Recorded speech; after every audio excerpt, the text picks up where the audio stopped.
ভাই বোনেরা, আরেকটি বিষয়ের প্রতি আপনাদের দৃষ্টি আকর্ষণ করে কথা বলতে চাই।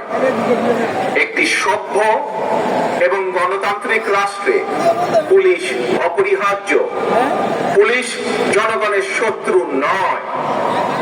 গণহত্যাকারী হাসিনা বিনা ভোটে ক্ষমতায় থাকার জন্য আইন শৃঙ্খলা বাহিনীকে জনগণের শত্রু হিসেবে দাঁড় করিয়েছে।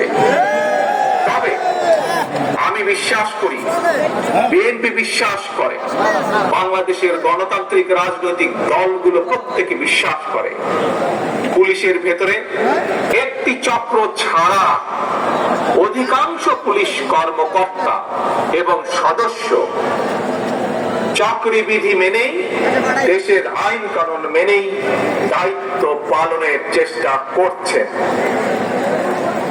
হাসিনার পালনের পরে বর্তমানে খুব সুকৌশলে একটি চক্র পুলিশের মনোবল ভেঙে দেওয়ার ষড়যন্ত্রে লিপ্ত হয়েছে।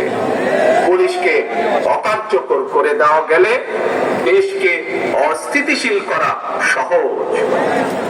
ধর্মীয় সংখ্যালঘু জনগোষ্ঠীর মনে নিরাপত্তাহীনতা সৃষ্টি করা সহজ।